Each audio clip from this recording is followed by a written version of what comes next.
प्रधानमंत्री नरेंद्र मोदी ने digital payment को बढ़ावा देने के लिए ई-रूपी को लॉन्च कर दिया है। यह एक डिजिटल करेंसी के लिए उठाया गया अब तक के सबसे बड़े कदमों में से एक है। यह एक डिजिटल करेंसी है, इससे आप किसी को भी पैसे या गिफ्ट भेज सकेंगे और यह सब कुछ हो सकेगा एक वाउचर के रूप में। यूपीआई ऐप पर यह मौजूद रहेगा। इस सभी चीज़ के लिए आपको ज़्यादा कुछ नहीं करना होगा। इसके द्वारा पैसे या गिफ्ट आपको क्यूआर कोड या फिर एसएमएस के ज़रिए मिलेंगे। इसे आप रिडीम करा सकते हैं। इसे national payment corporation of India ने यूपीआई प्लेटफॉर्म पर डेवलप किया है। गौरतलब है कि प्रधानमंत्री नरेंद्र मोदी ने अपनी सबसे महत्वाकांक्षी अभियान में से एक डिजिटल इंडिया 2014 में लॉन्च किया था। ई-रूपी भी उसी का एक हिस्सा है। अब आपको बताते हैं कि ई-रूपी है क्या और इसका मकसद क्या है। दरअसल यह एक कैशलेस और कॉन्टेक्टलेस तरीका है और यह सेवा देने और लेने वालों को सीधे तौर पर जोड़ता है। कल्याणकारी योजनाओं एवं सेवाओं की चोरी रोकने की दिशा में यह एक क्रांतिकारी कदम साबित हो सकता है। इससे सरकारी योजनाओं का लाभ सीधे लाभार्थियों को मिलेगा।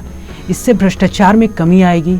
इसका उपयोग महिला और बाल कल्याण योजनाओं के तहत दवाओं और पोषण संबंधी सहायता, टीबी उन्मूलन कार्यक्रमों, इलाज और खाद्य सब्सिडी देने की योजनाओं के तहत सेवाएं उपलब्ध कराने में किया जा सकता है। ये एक क्यूआर कोड या एसएमएस स्ट्रिंग बेस्ड ई वाउचर है जिसे सीधे लाभार्थियों के मोबाइल पर भेजा जा सकता है। इस वन टाइम पेमेंट सर्विस में यूजर्स बिना कार्ड, डिजिटल पेमेंट ऐप या इंटरनेट बैंकिंग के बावजूद इस वाउचर को रिडीम कर सकते हैं। इसके जरिए सरकारी योजनाओं से जुड़े विभाग या संस्थान बिना किसी फिजिकल कांटेक्ट के सीधे तौर पर लाभार्थियों और सर्विस प्रोवाइडर से जुड़े रहेंगे। इस डिजिटल वाउचर का उपयोग प्राइवेट सेक्टर में अपने एम्प्लॉय वेलफेयर और कॉरपोरेट सामाजिक जिम्मेदारी कार्यक्रमों के लिए भी किया जा सकता है। इससे यह भी सुनिश्चित किया जाएगा कि लेन देन पूरा होने के बाद ही सर्विस प्रोवाइडर को भुगतान किया जाए।